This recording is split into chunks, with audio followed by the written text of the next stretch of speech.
I am Clara, 35 years old, and a former forensic real estate appraiser. During our divorce settlement, my billionaire husband smirked and told me to pick one of our 3 sons to take with me. My mother-in-law laughed, waiting for me to beg. Instead, I took my daughter's hand and said I will take none of them. They stopped laughing when I dropped the medical files on the table. Before I tell you how I destroyed his entire empire, let me know where you are watching from in the comments below, and hit like if you have ever had to outsmart a toxic family. Sign it and stop wasting my time. The heavy divorce papers slid across the cold marble island and stopped right in front of me. I looked down at the documents. There was no property division, no alimony, just a single harsh line demanding I leave voluntarily and surrender all rights to the Sterling estate. My husband Julian sat across from me in his custom Italian suit. He crossed his legs and checked his expensive watch, not even bothering to look at the woman he had been married to for 12 years. You should consider yourself lucky we are letting you walk away quietly. My mother-in-law Beatrice spoke from the corner of the room. She was sipping her chamomile tea from a porcelain cup, her eyes full of disgust. You were nothing but a glorified calculator when Julian found you. A middle-class appraiser who hit the jackpot. You brought zero value to this family. If you try to fight us in court, our lawyers will make sure you leave with absolute debt. I stood there in the grand kitchen of the Boston mansion I had managed for over a decade. I did not cry. I did not scream. My background in forensic accounting taught me one thing. Numbers never lie, and neither do paper trails. Julian finally looked up from his phone. He gave me that arrogant smirk, the one that usually terrified his business rivals. Let us make this interesting, Clara. You can take one of our 3 sons with you, Tristan, JJ, or Leo, but hear me clearly. Whichever boy you choose to take will immediately be cut off from the $50 million family trust fund. The choice is yours. Ruin your son's future to play the victim, or leave them here where they belong. Beatrice chuckled. She adjusted her diamond necklace and glared at me. A penniless woman has no business raising a Sterling heir. Pick a boy, ruin his life, and get out. They thought they had me cornered. They thought I was the same obedient wife who signed blind contracts to protect the family business. I looked at the 3 boys playing video games in the adjacent living room. Then I looked at my 6-year-old daughter, Chloe, who was hiding behind the kitchen doorway, her small hands gripping the fabric of my skirt. She was the child they always ignored, the child they deemed a disappointment because she was a girl. I took a deep breath. I reached down and held Chloe's trembling hand. I looked straight into Julian's cold eyes. I choose none of them. Julian frowned. Beatrice slammed her teacup onto its saucer. What kind of heartless mother abandons her 3 sons? Beatrice yelled. I reached into my leather tote bag and pulled out a thick brown envelope. I slapped it down right on top of the divorce papers. I am not abandoning my sons, I said, my voice steady and loud enough to echo in the massive room, because those 3 boys do not share a single drop of my DNA. The room fell completely silent for a fraction of a second. Then Beatrice let out a loud, sharp laugh. She clapped her hands slowly and mockingly. Julian just shook his head and let out a heavy sigh, as if he was dealing with a stubborn toddler. You are bluffing, Clara, Julian said, leaning back in his expensive leather chair. You love those boys. You spent the last decade driving them to soccer practice, catering to their allergies, and playing the perfect mother. You are not walking out of here without them. I did love them, I said. My voice did not shake. I raised them. I stayed up for nights when Tristan had a fever. I held JJ when he broke his arm. I cheered for Leo at his preschool graduation. I did everything a mother is supposed to do, but I am not their mother, Julian, and you know it. I reached into the thick brown envelope I had placed on the marble counter. I pulled out a stack of documents, holding them up so the harsh kitchen lighting hit the stark white paper. I dropped the first page right over his divorce settlement. 0% probability of maternity. I read the bold text aloud. I dropped the second page. 0% probability of maternity. I dropped the third page. 0% probability of maternity. Julian stopped smiling. He stared at the papers and his face lost all its color. Beatrice stopped laughing. Her teacup rattled against the saucer as her hands began to tremble. From the hallway I heard a sharp gasp. Vanessa, our sweet, innocent family assistant, who had lived in the guest house for years, dropped the stack of mail she was holding. It scattered across the hardwood floor. She stood there, paralyzed, her face as pale as a ghost. You see, Julian, I kept my eyes locked on his. My background is in forensic real estate appraisal. I spend my life tracking hidden assets, offshore accounts, and forged documents. Did you really think you could run a decade-long medical fraud right under my nose and I would never look at the paperwork? I walked around the island, pushing the DNA results closer to him. A few months ago, I was auditing our family tax returns. I noticed an anomaly in the medical expense accounts from 11 years ago, a series of massive payments made to a private shell company. So I dug deeper. I used the same skills I used to clean up your corporate messes. 11 years ago, you sat next to me in your family-owned private clinic. You held my hand while the doctor told me I was completely infertile. I cried for weeks. I felt like a failure as a woman. But you played the perfect supportive husband. You told me we could use a surrogate, but the children would absolutely be biologically ours. You said my remaining viable eggs would be retrieved and combined with your DNA. You made me sign stacks of authorization forms, blinding me with grief and false hope. I pointed a finger at Vanessa, who was now backing away toward the door, trembling. But you did not use my eggs, did you, Julian? You used hers. You took Vanessa's embryos and implanted them in the surrogate. You just needed my signature. You needed my legal name on the birth certificates to legitimize the children. Shut up, Julian hissed, standing up from his chair. His hands were clenched into fists. You do not know what you are talking about. Oh, I have the receipts, I said calmly. I have the wire transfers from the clinic to Vanessa's offshore account. I have the altered medical logs. I even have the emails you sent to the board members. Why did you do it, Julian? Oh, wait, I know. Your grandfather's trust fund. The $50 million trust fund that stipulated you only receive your controlling shares of Sterling Estates if you produced biological heirs with your legal wife. Beatrice tried to stand up, but her legs seemed to give out. She leaned heavily against the kitchen island. Clara, you are being hysterical. These documents are forged. We will sue you for defamation. I turned to my mother-in-law. You knew too, Beatrice. You hated me from day one because I did not come from old money. You brought Vanessa into this house under the guise of a personal assistant, just so she could be close to her biological children while I did all the heavy lifting. I was just the unpaid nanny and the legal shield so your son could get his payout. Vanessa started sobbing by the door. Julian, please do something. She is going to ruin everything. She is going to take the boys. Julian took a step toward me. His charming mask was completely gone, replaced by the ruthless corporate shark he truly was. Clara, give me those files right now. You sign the non-disclosure agreement and leave. If you walk out that door with those papers, I swear I will destroy you. You will never work in this city again. You will not have a dime to feed Chloe. I tightened my grip on Chloe's hand. She was looking up at me, her big eyes wide with fear, but she stayed perfectly quiet. You are wrong, Julian, I said. I am not going to ruin your empire. I am just going to let the truth do it for me. I am walking out of this house with the only child who actually belongs to me. You can keep your fake heirs, you can keep your mistress, and you can keep the federal charges that are coming your way for medical fraud. Julian lunged across the marble island. The polished corporate executive vanished, and a desperate, cornered man took his place.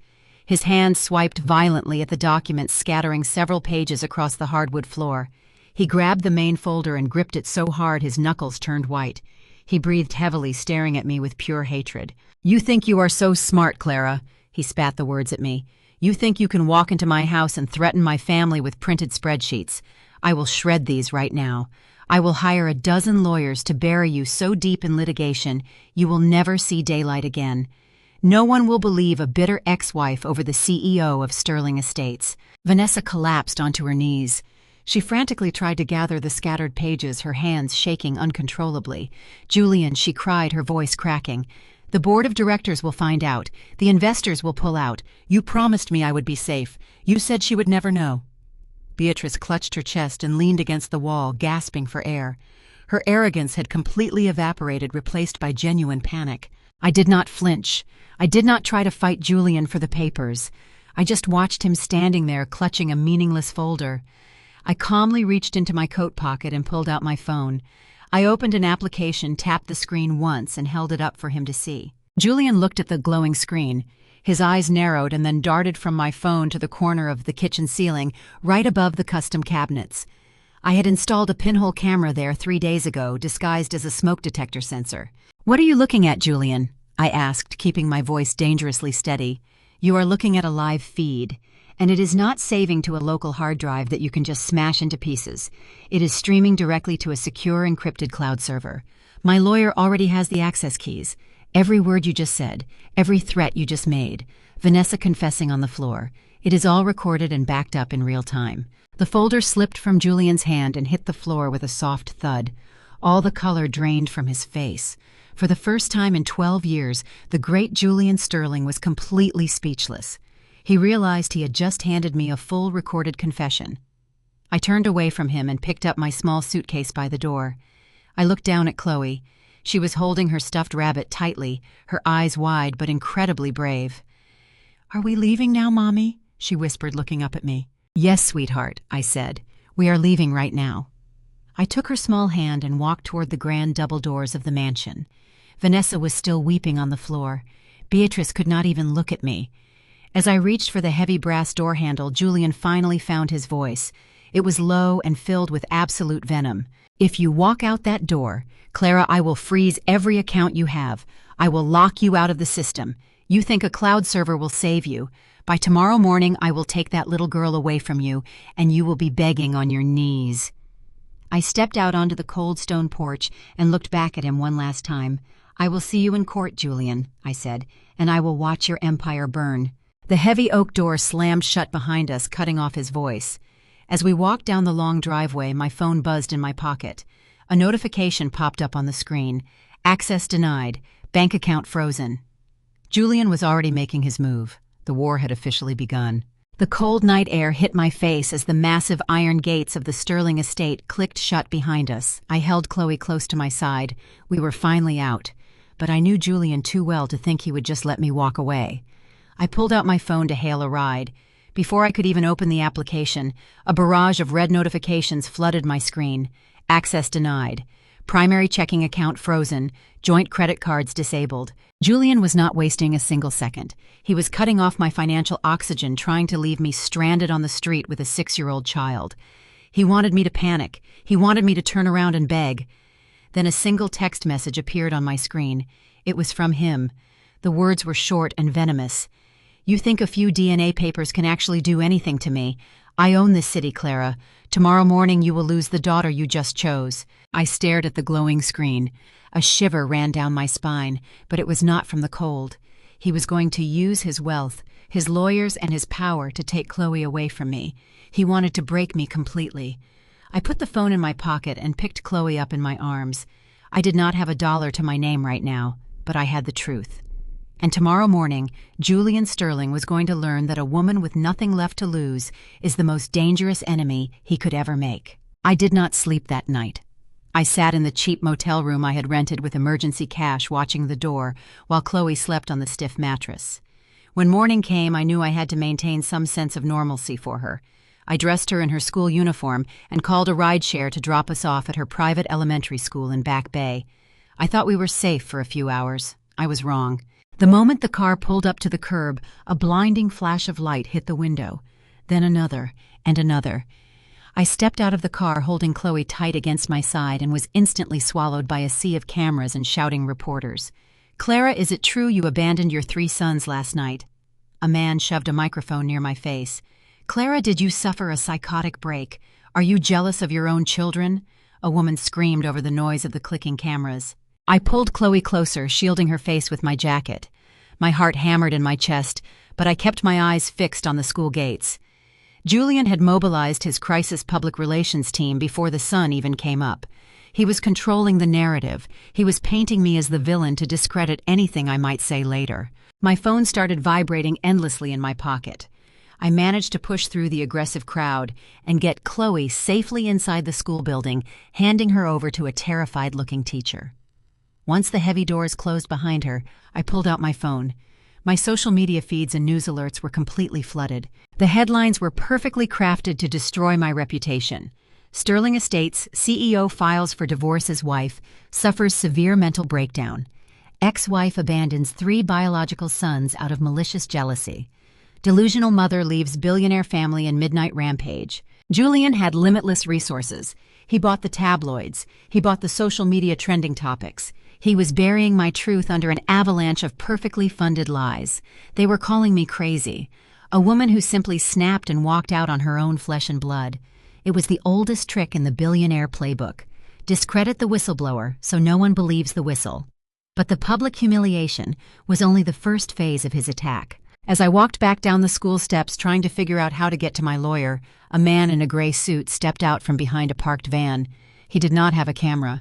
He held a thick manila envelope. "Clara Sterling," he asked, blocking my path. "Yes," I said, bracing myself. "You have been served." He shoved the envelope into my hands and walked away. I ripped the envelope open right there on the sidewalk. My forensic appraisal background trained me to read dense legal jargon quickly. I scanned the first page and my blood ran ice cold. It was an emergency ex parte order, a specialized legal motion filed in secret without giving me a chance to defend myself. Julian had gone to a judge in the middle of the night, claiming I was a severe danger to my children. The document accused me of extreme psychological abuse and emotional instability, but the final paragraph was the one that made my breath catch in my throat. Based on these fabricated accusations, Julian was demanding immediate and full legal custody of Chloe. The judge had signed it. The order stated that my rights were temporarily suspended. He did not want Chloe because he loved her. He wanted her because she was the only leverage he had left to force me into silence. He was using my child as a hostage to protect his fraudulent empire. The media smear was just the smokescreen. This piece of paper was the real weapon. Most women would collapse right there on the sidewalk after reading an emergency custody order. They would fall to their knees and cry. But I was not most women. When the panic tried to rise in my chest, I forced it down and locked it away. Julian thought he was dealing with a hysterical housewife. He forgot who I was before I married him. He forgot I spent years as a senior forensic real estate appraiser, tearing apart fraudulent property portfolios for a living.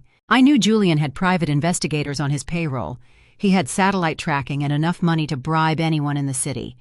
If I rented an apartment under the name Clara Sterling, his security team would have my location in less than 5 minutes. He would send the police to drag Chloe away from me before the sun went down. So I did what the billionaires do. I used the system against him. I walked into a public library in a neighboring town and logged onto a secure public network. In less than an hour, I registered a limited liability company in Delaware, a ghost corporation with a registered agent and absolute anonymity. I used that shell company to sign a lease for an unremarkable apartment in the quiet suburbs of Boston. I paid 6 months of rent up front using the emergency cash I had secretly withdrawn and hidden over the last 2 years. There were no credit checks under my legal name, no digital footprints tying me to the address. I was completely off the grid. The apartment was tiny and bare. It smelled of old paint and cheap carpet. There was no furniture except for a small wooden table and a single chair left behind by the previous tenant. But it was safe. I left Chloe at school knowing she was secure within those walls until dismissal time. I needed to move fast. I bought a cheap burner laptop and a prepaid wireless router from a local electronics store using cash. I sat on the floor of that empty living room, opening the encrypted files I had spent the last 3 months secretly downloading from Julian's home office network. For years, Julian would come home exhausted, drop a thick stack of legal documents on the kitchen counter and tell me to just sign on the dotted line. Routine tax compliance, he would say, kissing my forehead. Asset transfers for the new development. Equipment leases for the private medical clinic. I was his wife. I trusted him, so I signed blindly. But now I was looking at those same documents through the eyes of a forensic auditor. I opened spreadsheets and began to cross-reference the contracts Julian had forced me to sign. I tracked the routing numbers, the dates, and the shell companies. My fingers flew across the keyboard, tracing the flow of money. In the world of real estate appraisal, you learn very quickly that people can lie, but numbers never do. The pieces of the puzzle started snapping together with terrifying clarity. Julian was not just hiding the medical fraud surrounding the 3 boys. He was using their existence as a financial shield. I pulled up the records for the boys' $50 million trust fund. The trust was supposed to be untouchable until they turned 18. But Julian had found a loophole. He was using Vanessa as a proxy. Millions of dollars were being funneled out of the trust under the guise of educational and medical expenses for the heirs. But the money was not going to tutors or pediatricians. It was moving through dummy corporations directly linked to Vanessa's maiden name. I traced a single wire transfer of $2 million. It was legally categorized as a property acquisition for a new wing of the family clinic. I pulled up the city zoning records for the property address listed on the contract. The address did not exist. It was an empty lot in a commercial dead zone. The money was washing through an offshore account in the Cayman Islands and coming back clean into the operating budget of Sterling Estates. I sat back on the cheap carpet staring at the glowing screen. My heart pounded heavily against my ribs. Julian was not just an unfaithful husband trying to secure an inheritance. He was actively committing massive federal financial crimes. He was laundering money, and he had used my signature on the board approval forms to make me an unwitting accomplice. If the authorities ever found out, I would be the one taking the fall. That was why he wanted me to sign that non-disclosure agreement so badly. I finally had the ammunition I needed to destroy him completely. I reached into my bag to grab a flash drive to back up the evidence, but before I could plug it in, a sharp, heavy knock echoed through the quiet apartment. My blood ran cold. My hands froze over the keyboard. I had been in this anonymous apartment for less than 3 hours. It was registered under a fake company. I paid in untraceable cash. No one knew I was here. Absolutely no one. The knock came again, louder this time, and then I heard a deep voice speak through the thin wooden door. "Clara, open the door. It is Marcus." I let out a breath I did not know I was holding. Marcus Carter was Julian's brother-in-law. He was married to Julian's sister and was one of the most ruthless mergers and acquisitions lawyers in the state. But inside the Sterling mansion, he was always the quiet one.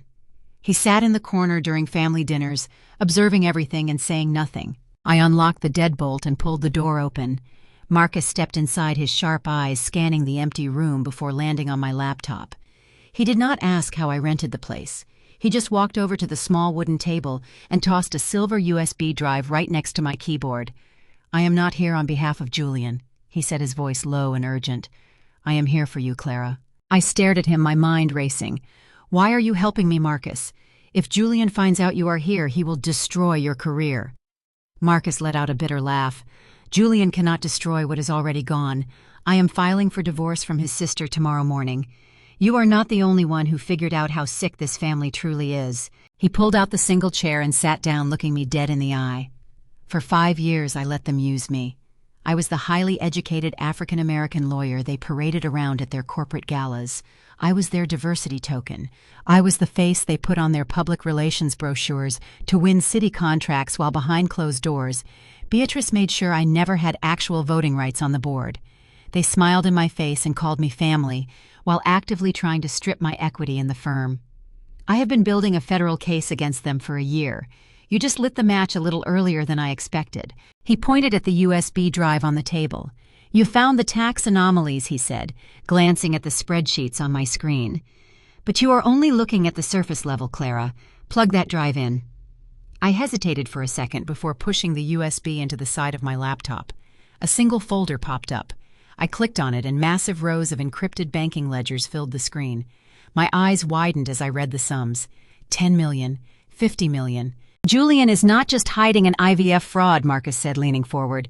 "He is using the medical funds of those 3 boys in the private clinic as a massive washing machine. He is laundering $200 million for foreign cartels. That shell company you found in Delaware is just the tip of the iceberg." My blood ran cold. Foreign cartels. Julian was dealing with organized crime. The danger we were in suddenly multiplied by 1,000. Marcus grabbed my arm, his grip tight and frantic. "Clara, listen to me very carefully. Julian knows you are building a paper trail. He knows you have the DNA files, and he knows he is running out of time.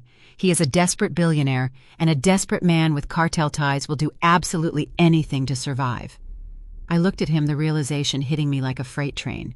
"Chloe." Marcus nodded, his expression grim.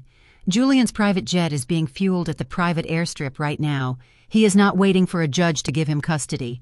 He is going to intercept Chloe from school, take her out of the country tonight, and hold her hostage in a non-extradition territory until you hand over every single piece of evidence."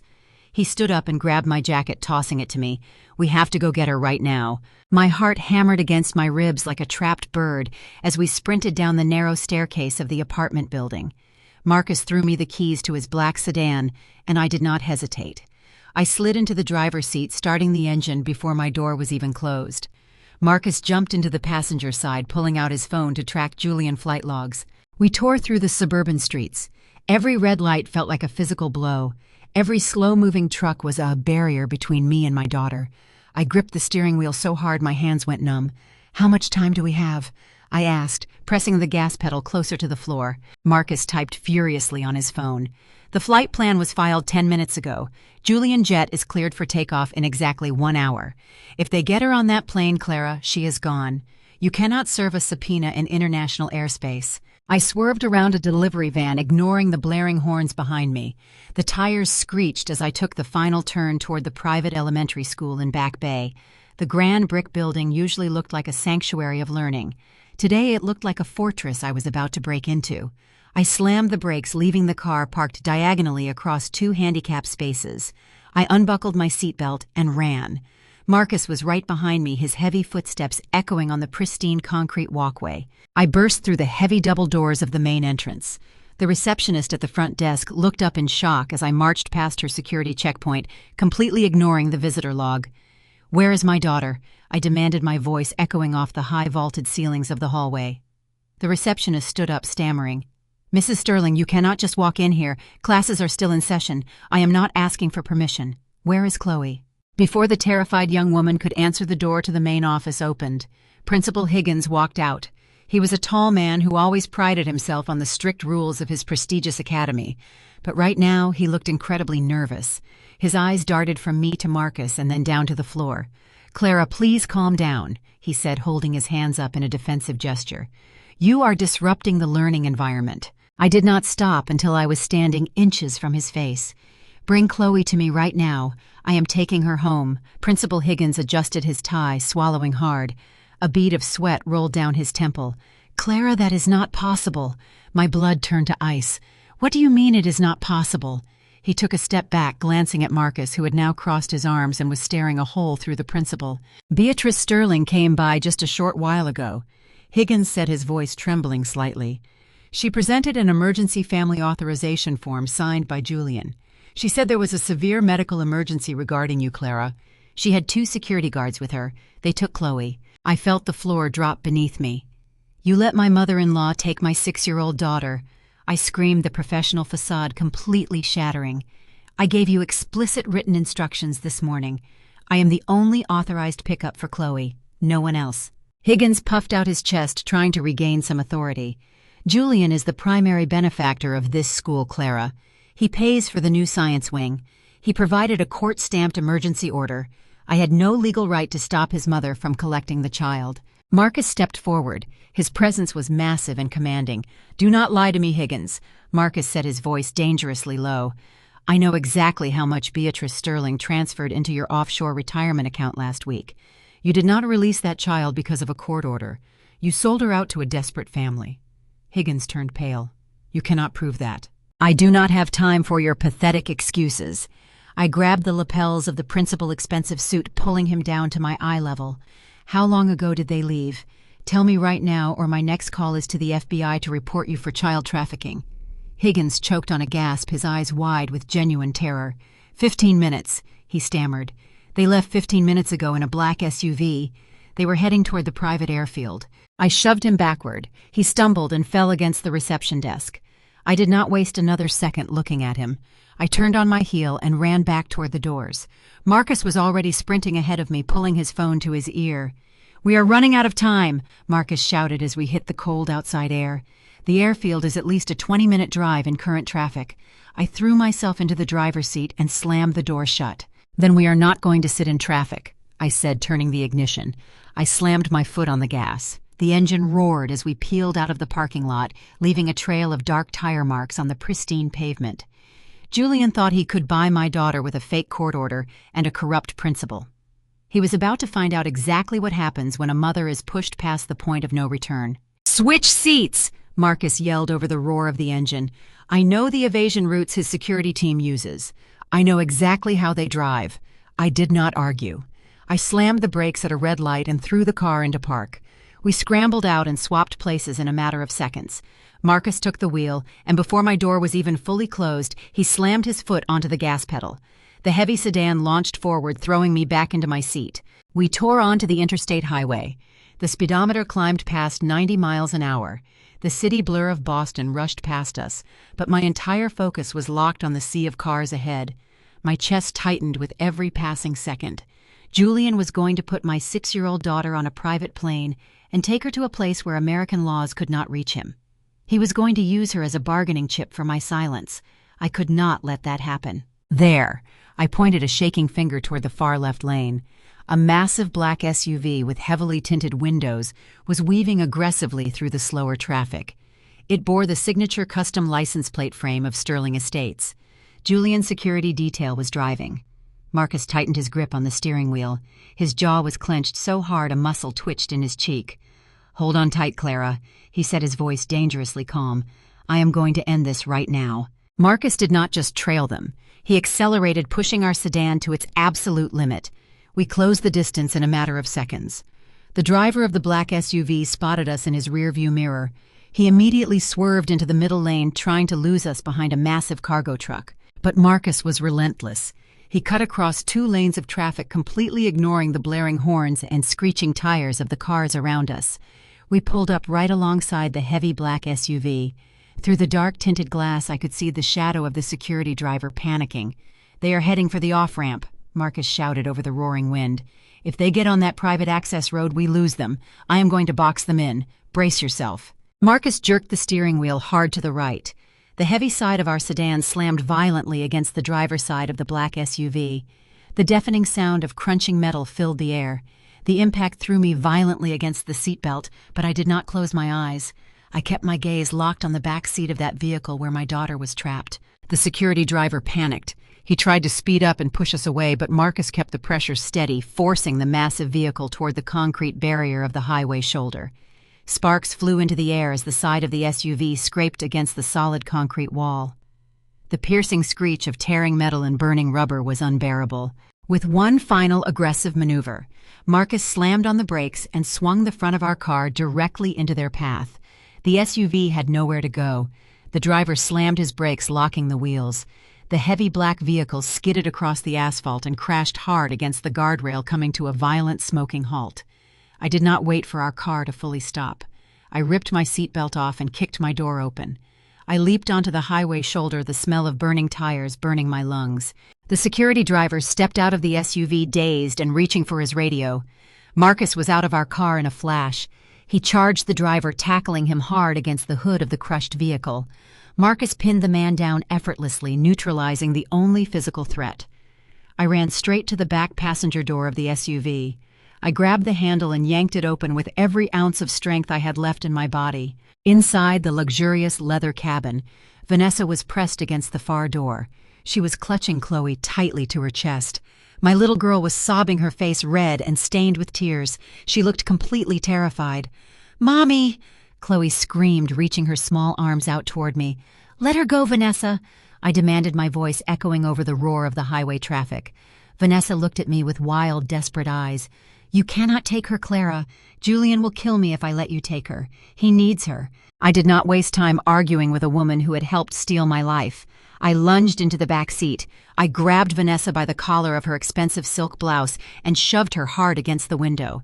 With my other arm, I pulled Chloe away from her grip. I wrapped my arms around my daughter, pulling her small, trembling body tightly against my chest. Chloe buried her face in my neck, crying hysterically. "I have you, sweetheart," I whispered, kissing the top of her head.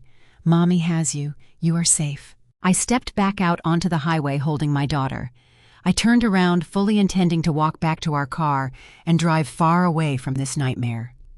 But the loud wail of approaching sirens pierced the air. I looked down the highway. 2 state patrol cruisers were speeding down the shoulder, their red and blue lights flashing brightly against the overcast sky. The security driver must have triggered a panic alarm the moment we intercepted them. I looked back into the SUV. Vanessa heard the sirens too, and in a fraction of a second, I saw her terrifying transformation. The panicked, desperate mistress vanished. In her place, a cold, calculating actress took over. She knew exactly how the legal system worked. She knew how to play the victim. Vanessa looked right at me with a chilling smile. Then she grabbed the collar of her own blouse and ripped it violently downward, tearing the fabric. She reached up with her manicured fingernails and scratched her own cheek, digging deep enough to draw a harsh line of blood. She messed up her perfectly styled hair, making herself look like she had just survived a brutal physical assault. The police cruisers slammed their brakes, skidding to a halt just a few feet away from us.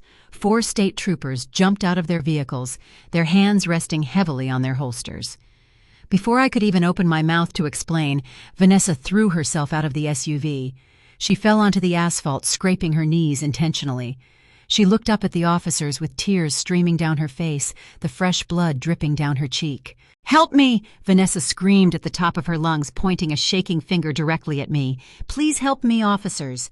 This woman is completely insane. She rammed our car off the road. She attacked me, and now she is trying to kidnap my boss' daughter. Please do not let her take the child." The officers immediately unclipped their weapons and turned their stern gazes toward me. "Step away from the vehicle, ma'am." One of the troopers shouted, his voice booming with absolute authority. "Put the child down and place your hands where I can see them." I stood there on the cold highway holding my crying daughter. I looked at Vanessa, who was sobbing dramatically on the ground. Julian had set the perfect trap. He knew I would fight for my daughter, and he knew exactly how to turn my maternal instinct into a federal crime. The emergency custody order was already in the system. The media had already painted me as a delusional, unstable woman. And now I was caught on a public highway holding a child I supposedly had no legal right to take, standing over a bleeding woman who claimed I attacked her. The snare had snapped shut. "I put the child down right now." The state trooper yelled again, his hand resting firmly on his weapon. I held Chloe tighter. My instinct was to run, but I was surrounded.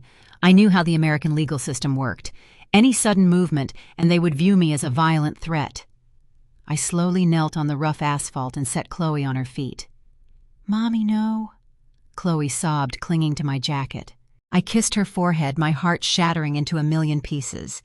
"It is okay, sweetheart," I whispered. "Mommy is not going anywhere. Be brave for me." Before I could even stand back up, 2 officers grabbed my arms. They yanked them behind my back. The cold, heavy steel of handcuffs snapped tightly around my wrists, biting into my skin. Marcus stepped forward, raising his hands to show he was unarmed. "Officers, I am a licensed attorney in the state of Massachusetts. My name is Marcus Carter. This woman is the biological mother of the child. The woman on the ground is an employee attempting to flee the jurisdiction with a minor." One of the troopers kept his grip on my arms, while another walked over to his cruiser and typed my name into the mobile database. It only took 10 seconds for the trap to spring shut. The officer slammed his laptop shut and walked back over. His face was stone cold. "We have an active emergency ex parte custody order signed by a family court judge this morning. The father has full temporary legal custody. Furthermore, this woman has an active warrant out for her arrest regarding a violent domestic dispute. That is a lie." Marcus yelled, his professional calm finally cracking. "That order is based on fabricated evidence. You cannot take that child. Sir, step back, or you will be arrested for interfering with a police investigation." The officer warned, pointing a finger at Marcus. I looked over my shoulder. Vanessa was sitting on the bumper of the police cruiser, holding an ice pack to her fake head injury. A female officer was gently picking Chloe up, carrying my screaming, crying daughter toward the back of a second police car. "Mommy!" Chloe screamed, her voice tearing through the chaotic noise of the highway. "Mommy, please!"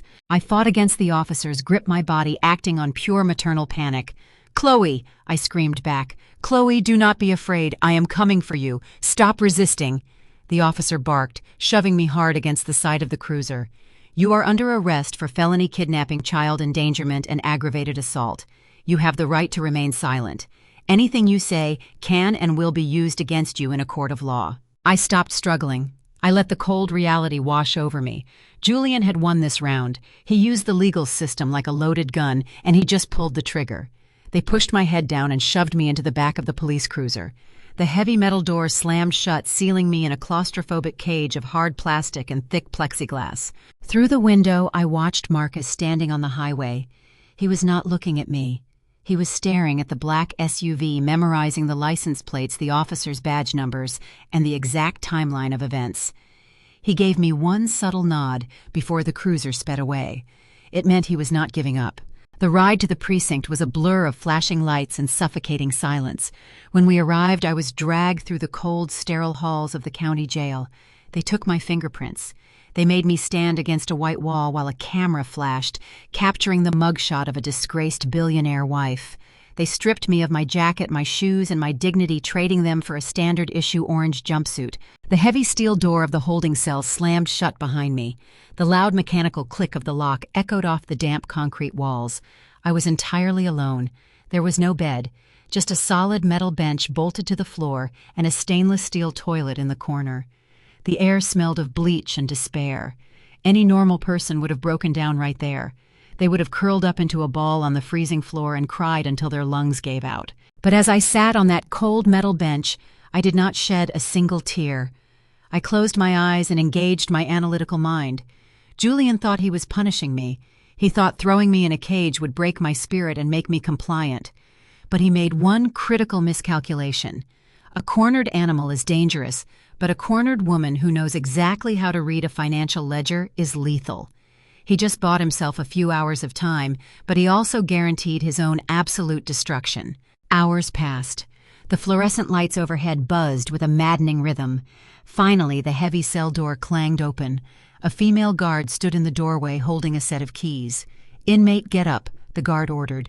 "You have a visitor in the interrogation room." I stood up, my joints stiff from the cold. The guard escorted me down a long gray hallway until we reached a room divided by a thick pane of reinforced bulletproof glass. There was a metal chair on my side and a black telephone receiver mounted to the wall. Sitting on the other side of the glass, looking absolutely pristine in a tailored navy blue suit, was Julian. He looked like a magazine cover model, completely untouched by the chaos he had caused. Not a single hair was out of place.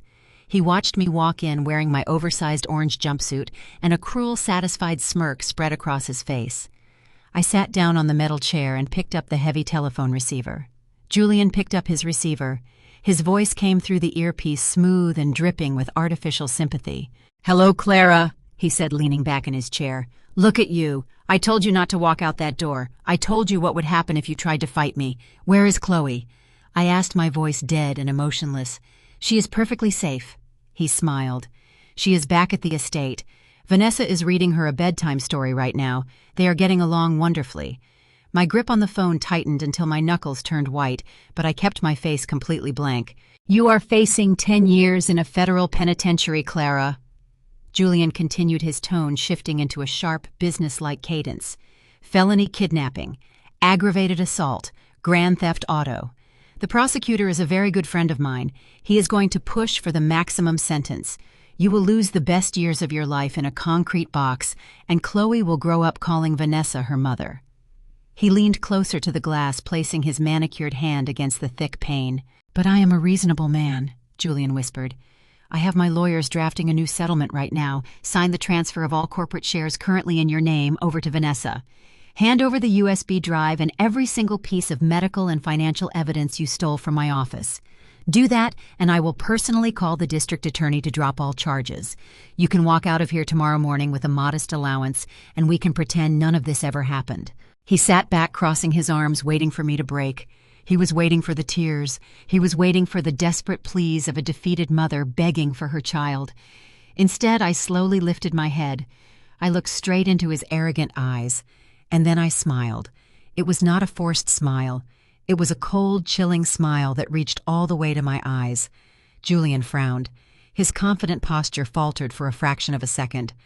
"What is so funny, Clara?" "You are Julian," I said, my voice soft but laced with pure poison. "You are wearing a $5,000 suit, but you are sweating. You rushed here in the middle of the night to offer me a deal when you hold all the cards. Why would a billionaire with an emergency custody order and the police in his pocket need to negotiate with a woman in an orange jumpsuit?" I leaned forward, bringing my face inches from the glass. "You are negotiating because you do not have the USB drive," I whispered. "You raided my apartment and you searched Marcus Carr, but you did not find it. And you know exactly what Marcus Carter does for a living. You know he did not just drive me to the school today. You are terrified, Julian. You are not here to threaten me. You are here to beg." Julian's face turned ash white. He slammed his hand against the glass, his mask of control completely shattering. I smiled even wider. "Keep the custody order, Julian, because by tomorrow morning you are not going to have a house to bring her to." The heavy steel door of the holding cell echoed as it slid open the next morning. I did not walk out as a defeated prisoner. I walked out and found Marcus waiting in the precinct lobby, holding a freshly pressed gray suit for me. He had posted my bail. We did not speak on the ride downtown. There was no time for reassurance. We walked straight into the Suffolk County Family Court, ready for war. The courtroom was cold and imposing. Julian was already seated at the plaintiff table. Vanessa sat right next to him, wearing a modest high-neck dress, looking like the absolute picture of a traumatized victim. A large white bandage covered the scratch on her cheek. Julian had brought an army.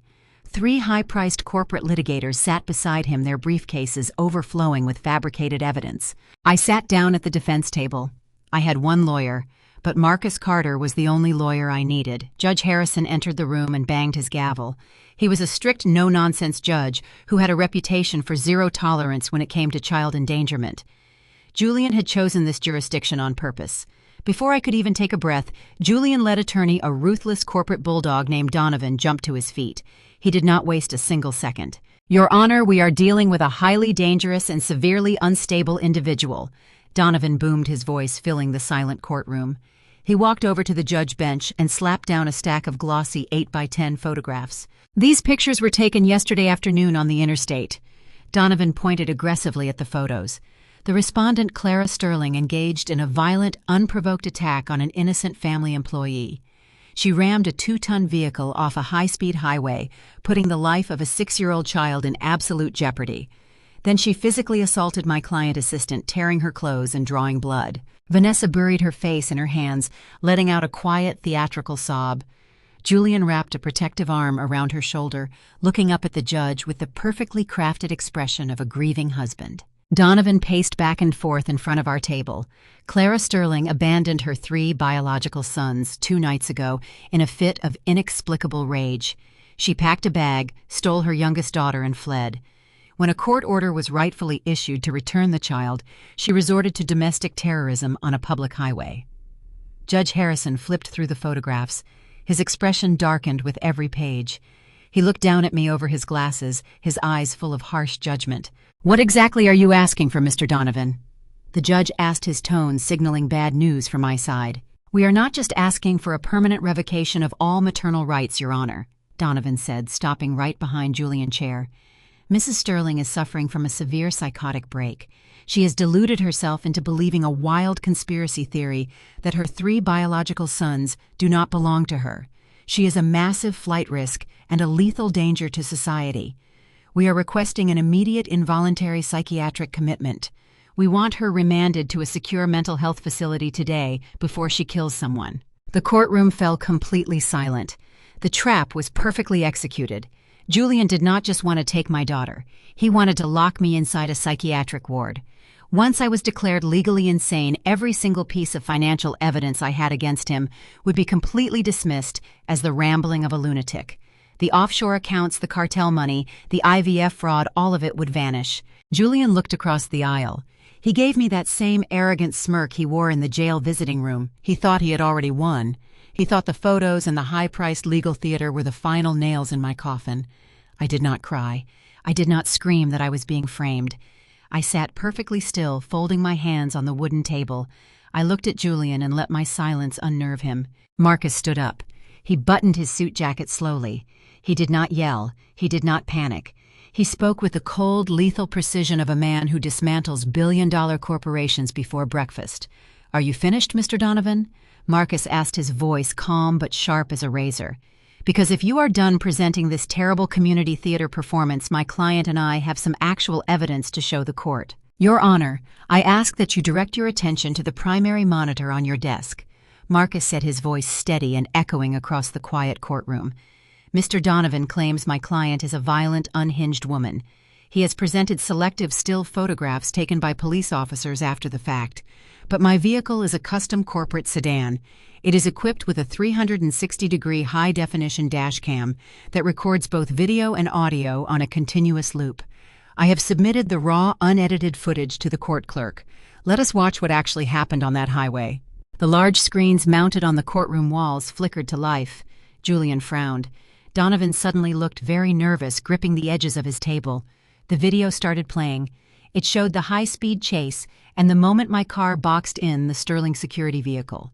It showed me jumping out, running to the back door, and pulling a crying Chloe from Vanessa's arms. I did not strike Vanessa. I did not threaten her. I simply took my daughter and stepped back. But it was what happened next that made the entire courtroom gasp. On the high-definition screen, the sound of approaching police sirens wailed in the background. The camera perfectly captured Vanessa sitting alone in the back of the SUV.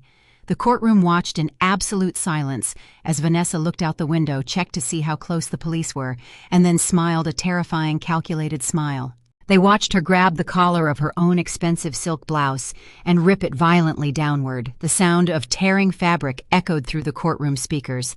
They watched as she raised her right hand, dug her manicured nails into her own cheek, and dragged them down, drawing a harsh line of blood.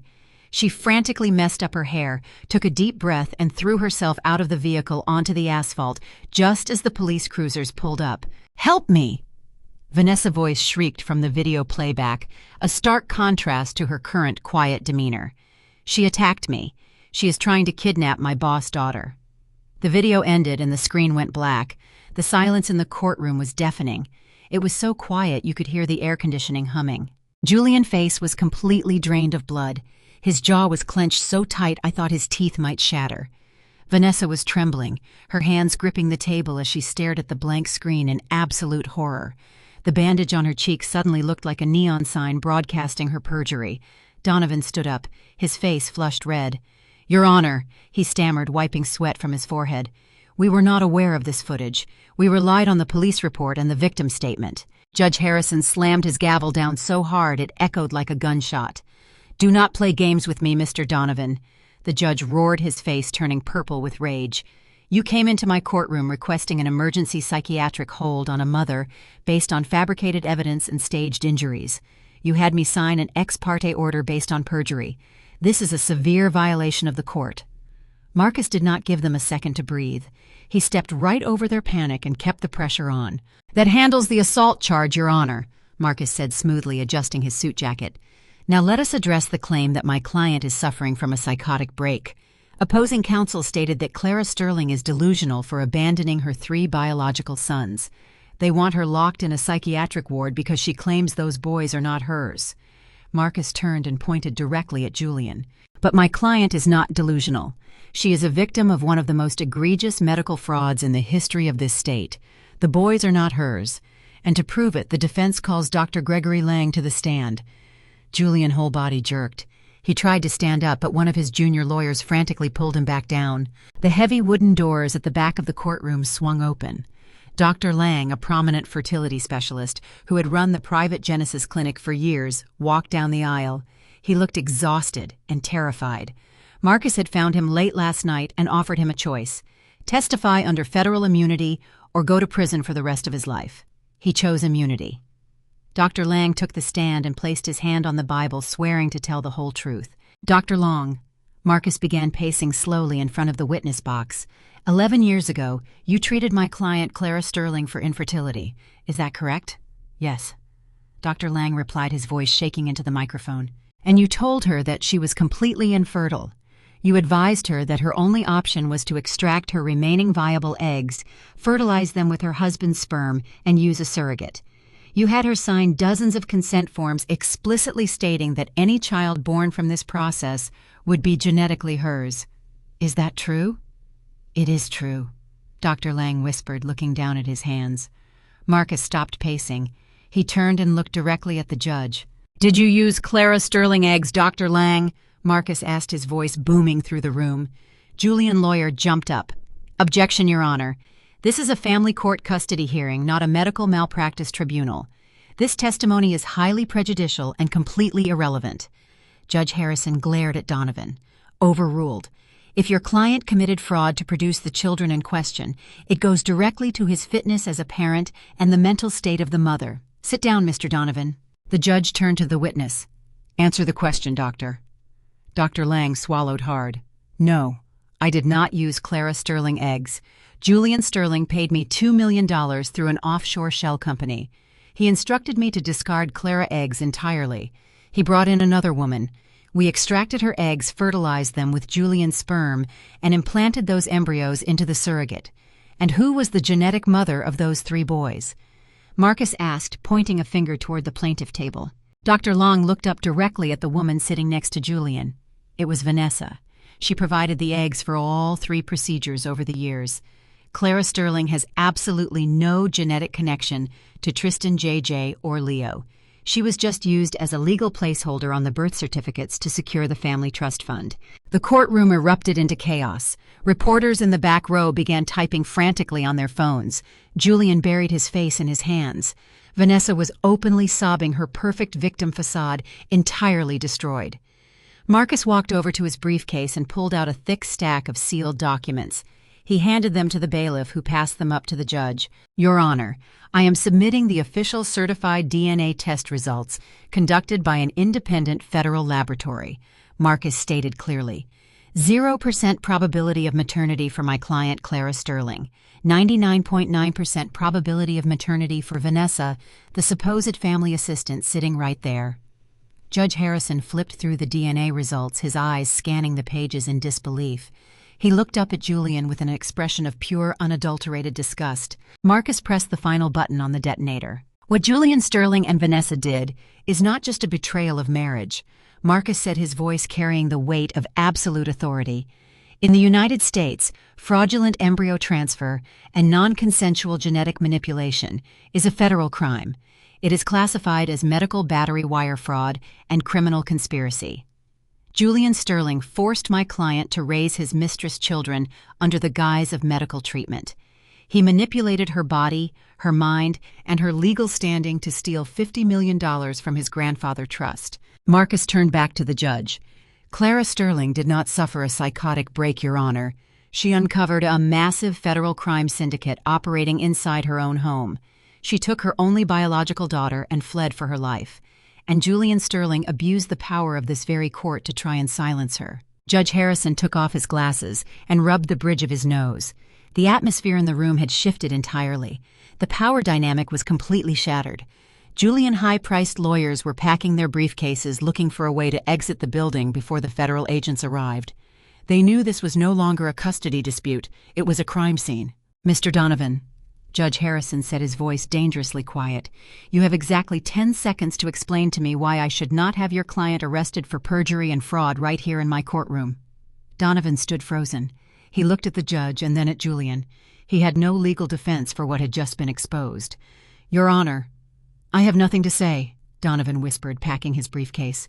"I am formally requesting to withdraw as counsel for Mr. Sterling." Julian panicked. He slammed his hands on the table and stood up, his tailored suit wrinkling as his composed facade completely shattered. "You do not understand, Your Honor," Julian shouted, his voice echoing with desperate arrogance.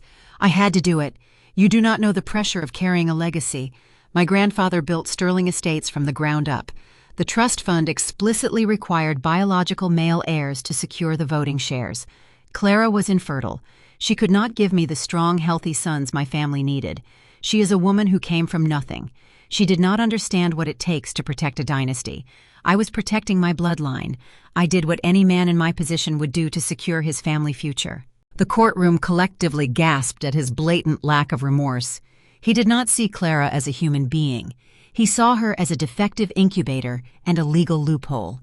Judge Harrison's face turned a deep shade of crimson. He gripped his wooden gavel and slammed it down with such force the sound cracked through the room like thunder. "Sit down and shut your mouth, Mr. Sterling," the judge roared, his voice shaking the walls.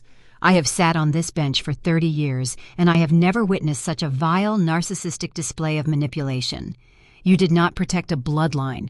You committed domestic abuse on a psychological scale that is absolutely incomprehensible. You bought human lives, you forged medical records, and you had the audacity to walk into my courtroom and try to lock an innocent mother in a psychiatric ward to cover up your crimes." The judge pointed a shaking finger at Julian. "If I had the jurisdiction to put you in handcuffs right now, I would do it myself. But I promise you, I am forwarding every single piece of this transcript directly to the Federal Bureau of Investigation." Judge Harrison picked up his pen and began signing the documents on his desk with aggressive, furious strokes. "The emergency ex parte order is vacated immediately," the judge announced, his voice booming over the silent room. "I am granting Clara Sterling sole legal and physical custody of the minor child Chloe Sterling. Furthermore, I am issuing an immediate and permanent restraining order against Julian Sterling, Beatrice Sterling, and Vanessa Hayes. You are not to come within 500 feet of Clara or Chloe. If you even look in their direction, I will have you thrown in the county jail without bail. This hearing is adjourned. The heavy strike of the gavel finalized the ruling. The war for my daughter was over. I had won. I stood up from the defense table.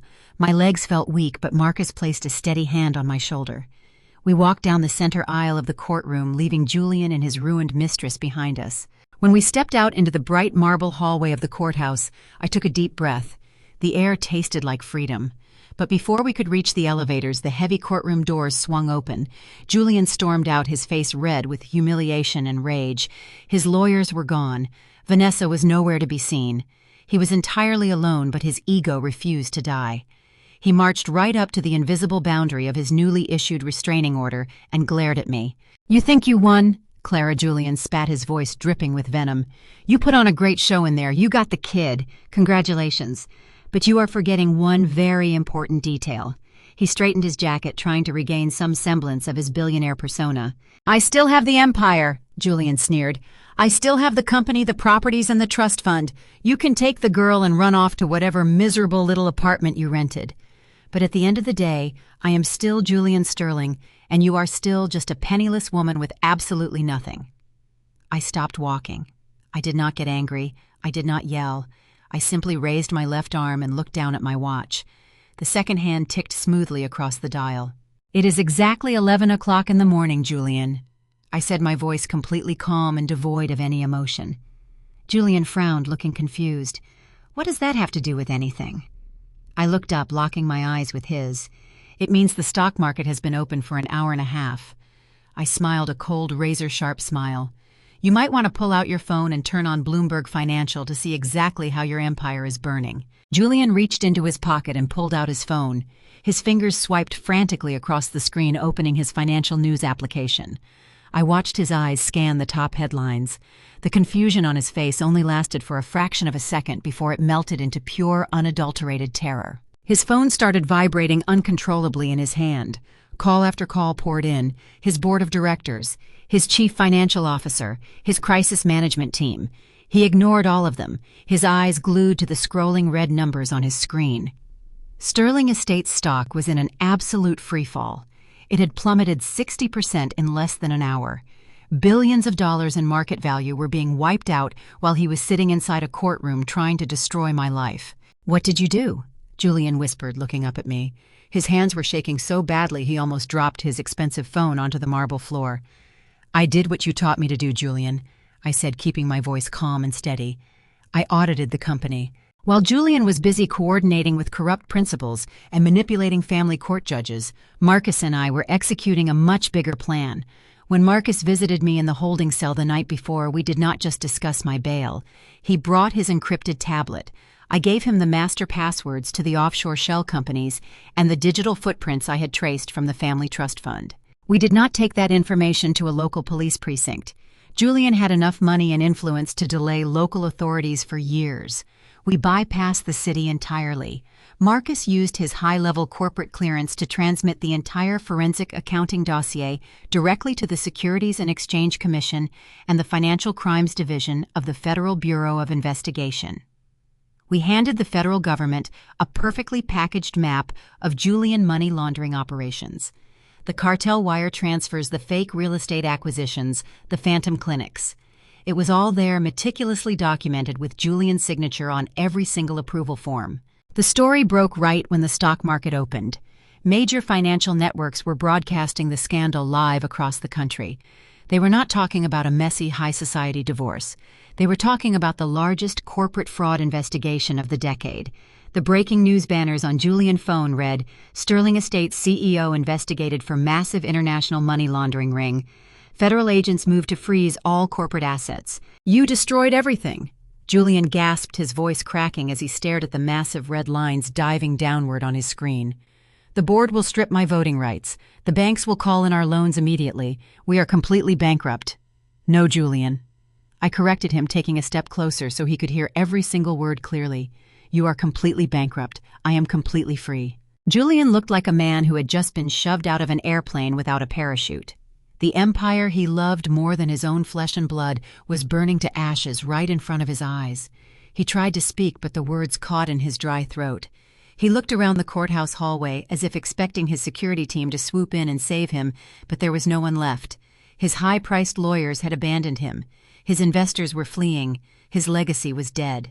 I turned my back on the great billionaire CEO of Sterling Estates and walked toward the exit with Marcus by my side. I did not look back. I had a daughter to pick up and a new life to start. Julian ran out of this courthouse in an absolute panic. He did not wait for his private driver. He hailed a passing taxi and shoved a $100 bill at the driver. He barked the address of the Sterling Estates corporate headquarters. His hands shook uncontrollably as he dialed Vanessa on his phone. He ordered her to pack her laptop, grab the physical authentication keys, and meet him at the executive lobby immediately. They needed to move the remaining liquid assets into untraceable offshore cryptocurrency wallets before the federal freeze took full effect across their accounts. The ride across the city was a nightmare for him. Every billboard he passed with his company logo felt like a massive tombstone. He was sweating through his $5,000 suit. His mind raced trying to find a loophole, a judge to bribe or a politician to call. But you cannot bribe federal agents when they already have your internal ledgers. Julian arrived at the towering glass skyscraper that bore his family name. He pushed through the revolving doors and rushed into the grand marble lobby. Vanessa was already there. She looked completely frantic. She was still wearing the modest conservative dress she wore in the courtroom, but now she was clutching a heavy leather briefcase against her chest. Her eyes were wide with sheer terror. Julian grabbed her arm and dragged her toward the private executive elevators. If they could just get to the penthouse server room, they could execute the emergency transfer protocols and salvage a few $1,000,000 to escape the country. Suddenly, a sharp, arrogant voice echoed across the lobby. Beatrice emerged from the ground floor management office. She had rushed to the corporate building the moment the stock market news broke on her television screen. She was screaming at the security guards, demanding to know why the corporate lawyers were not answering her calls and why the company bank accounts were showing zero balances. "Mother, shut up and stay out of the way," Julian yelled, dropping all respect for the woman who had enabled his horrific behavior for decades. Julian slammed his hand against the elevator call button, but the steel doors did not open. The digital display screen above the elevator bank flashed a bright red error message. It read "System locked by federal order." Julian slammed his fist against the marble wall in pure frustration. He turned around to yell at the head of building security. But before a single word could leave his mouth, the heavy revolving glass doors of the lobby stopped spinning. A dozen black tactical vehicles screeched to a halt on the plaza right outside the building. The heavy doors flew open. Men and women wearing dark tactical jackets with large yellow letters spelling FBI swarmed the entrance. The lobby instantly filled with armed federal agents. They moved with terrifying speed and absolute precision, locking down every single exit. No one was leaving. Behind the agents, a massive swarm of news vans and media crews flooded the plaza. Reporters and cameramen pushed their camera lenses against the glass walls, desperate to capture the final downfall of the Sterling Empire on live television. Julian froze. His breathing became shallow and ragged. He took a step backward, but there was nowhere to run. Vanessa gasped and dropped her heavy leather briefcase. It hit the marble floor, bursting open. Encrypted hard drives, forged banking tokens, and fake passports spilled everywhere for the federal agents to see. A tall, imposing federal agent walked directly up to Julian. The agent did not shout. He spoke with the cold, mechanical authority of the United States government. "Julian Sterling, you are under arrest." The agent announced, his voice echoing loudly across the cavernous marble lobby. "You are being charged with federal medical fraud, money laundering conspiracy, and severe securities fraud." Julian opened his mouth to negotiate. He wanted to offer them money. He wanted to call his legal team. But the federal agent simply grabbed his wrists, spun him around roughly, and slammed his chest against the cold marble wall. The heavy steel handcuffs clicked loudly, securing his wrists behind his back. The sound echoed through the quiet lobby like a final nail in his coffin. Another agent grabbed Vanessa. She instantly started screaming hysterically. She kicked her legs and begged them to let her go. She cried out that she was just a personal assistant and that Julian forced her to commit those crimes. There was absolutely no loyalty among thieves. The agents ignored her theatrical cries and locked the handcuffs tightly around her wrists as well.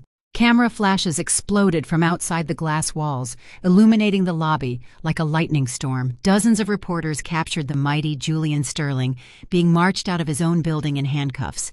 The billionaire who had tried to lock a terrified mother in a psychiatric ward just 2 hours ago was now taking his first steps toward a federal penitentiary. Beatrice stood completely frozen in the center of the lobby.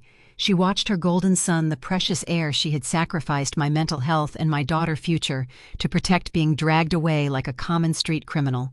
She watched the federal agents confiscate the corporate servers that held her stolen wealth. She looked up at the giant silver Sterling Estates logo mounted on the wall, realizing that her prestigious family name was now permanently synonymous with international crime and profound disgrace. The sudden shock was simply too much for her fragile pride and aging body to handle. Beatrice clutched her chest tightly. A sharp, sudden pain shot up her neck and into her brain. Her eyes rolled back and the entire left side of her face instantly drooped. The designer cane slipped from her trembling hand, clattering loudly onto the polished marble floor. She collapsed. Her body hit the ground hard. She tried to cry out for help, but only a garbled slur came out of her mouth. The ruthless matriarch who had spent her entire life barking orders and controlling everyone around her was now lying on the floor of her ruined empire, completely unable to move the left side of her body. She had suffered a massive stroke. Paramedics rushed into the lobby, pushing past the federal agents. As they lifted Beatrice onto a stretcher, she could only stare blankly at the ceiling. She was trapped inside her own paralyzed body. She would survive, but she would spend the rest of her miserable life in a silent prison, unable to order anyone around ever again. She was forced to live in a body that was as broken as the family she had destroyed. Karma had not just knocked on the door of the Sterling family. It had kicked the door completely off its hinges and burned their house to the ground. The news of the arrests sent shockwaves through the city. But while the media focused on the billions of dollars frozen by the federal government, my mind went to the immediate human collateral of Julian crimes, the 3 boys, Tristan, JJ, and Leo. For a decade, they were treated like royalty. They were the golden heirs of the Sterling Empire, given everything they ever pointed a finger at. But overnight, their entire world evaporated. Julian and Vanessa were denied bail. They were classified as extreme flight risks and remanded to a federal detention center. Beatrice was lying in a hospital bed, hooked up to feeding tubes, completely paralyzed on her left side and unable to speak.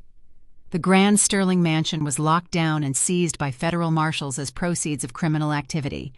That left the boys with absolutely no one. In the United States, when a child has no legal guardians available, the wealth of their parents means absolutely nothing. Child Protective Services stepped in. The social workers arrived at the estate with local police escorts. They packed the boys' belongings into standard-issue duffel bags and took them away in the back of a government sedan. The 3 heirs to a $50 million trust fund were processed through the state system and placed into temporary foster care. It was a tragic reality, but it was a tragedy engineered entirely by their own biological parents. 2 days later, Marcus received an urgent request from Julian defense attorney. Julian was begging for a brief meeting with me at the federal detention center. Against Marcus' advice, I agreed to go. I needed to look him in the eye one last time. I needed to see the final chapter of his absolute defeat. I sat in the secure visitation room separated by the thick bulletproof glass. Julian was brought in by a guard wearing a standard federal inmate uniform. He looked like a ghost. He had not shaved. His eyes were bloodshot and his hands trembled as he picked up the heavy black telephone receiver. "Clara, you have to help me." Julian pleaded, his voice cracking with desperate panic. "The state took the boys. They put them in a group home, Clara. A group home. You have to claim them." I sat perfectly still, holding the receiver to my ear. I did not say a word. "You are the only one who can pass the background checks," Julian cried, gripping the phone so tight his knuckles turned white. "My lawyer said you can petition for emergency guardianship. You raised them. They know you. You have to take them in, Clara. Please. You have to protect the Sterling bloodline. If they stay in the foster system, they will be separated. The Sterling name will be ruined." I looked at the man who had ordered his mother to kidnap my daughter. I looked at the man who tried to lock me in a psychiatric ward to protect his bank accounts. He did not care about those boys as human beings. Even now, sitting in a federal prison facing decades behind bars, he only cared about the bloodline. He only cared about the name. I leaned closer to the glass. My voice was calm, cold, and completely empty of any sympathy. "I cannot do that, Julian," I said. "Why not?" Julian shouted, his voice echoing through the receiver. You have a massive civil suit settlement coming.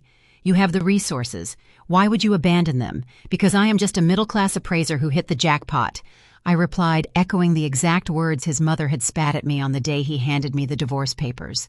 "I brought zero value to your family. I am just a penniless woman, and a penniless woman has absolutely no business raising a Sterling heir." Julian's face contorted in agony as his own cruel words were fed right back to him. "Clara, please, do not do this. They are innocent. They are innocent." I agreed. And if Vanessa had not committed federal crimes to steal a trust fund, maybe she could have raised them. "But I am not their mother, Julian. I am just the woman you tried to throw away." I placed the heavy black receiver back onto the wall hook, cutting off his desperate screams. I stood up from the metal chair, smoothed my coat, and walked out of the federal visitation room. I stepped out into the bright afternoon sun, leaving Julian Sterling to rot in the exact cage he had built for himself. 6 months later, the dust finally settled. Julian and Vanessa were both sentenced to 20 years in federal prison with no possibility of early parole. Beatrice remained in a state-funded nursing facility, completely isolated and forgotten by the high society friends she once worshipped. The Sterling estate was completely liquidated by the government to pay off the massive fines and the restitution owed to the investors they defrauded. I did not just walk away with my freedom. Marcus filed a massive civil lawsuit on my behalf against Julian and the corporate entity of Sterling Estates for extreme emotional distress, medical fraud, and financial manipulation. The federal judge awarded me a settlement so large it sent shockwaves through the financial district. I took that money, and I did exactly what they said a dependent housewife could never do. I opened my own firm. I called it Sterling & Carter Forensic Appraisal and Corporate Auditing. I dropped Julian from my personal life, but I kept the name on the door of my business just to remind the corporate world exactly who tore down the biggest real estate giant in the city. Marcus became my lead legal partner. His divorce went through seamlessly, and together we built a firm that specialized in hunting down corrupt executives who thought they could hide their dirty money behind shell companies. Business was absolutely booming. On a crisp Tuesday morning, I took the day off. I did not have to ask a billionaire husband for permission to spend time with my daughter. I did not have to check a schedule dictated by a toxic mother-in-law. I walked hand in hand with Chloe down the wide paved paths of Central Park. The autumn leaves were falling and the New York City skyline loomed beautifully in the distance. Chloe let go of my hand and ran ahead to chase a flock of pigeons. She was laughing. It was a loud, bright, fearless laugh. The terrified little girl hiding behind the curtains of that dark mansion was completely gone. In her place was a strong, happy child who knew she was deeply and unconditionally loved. I watched her run, and my heart felt completely full. For 12 years, I let a family convince me that my only value was my ability to obey. They told me a woman without a wealthy husband was nothing. They told me I needed their money, their protection, and their prestigious name to survive in this world. They were wrong. I did not need a billionaire to give me a perfect life. I just needed to remember who I was before they tried to break me. I took their lies, their betrayals, and their dirty secrets, and I used them to build my own empire. I did not just escape the cage they built for me. I bought the cage and I tore it down to the foundation. I am Clara. I am a mother. I am a survivor. And I am the architect of my own absolute freedom.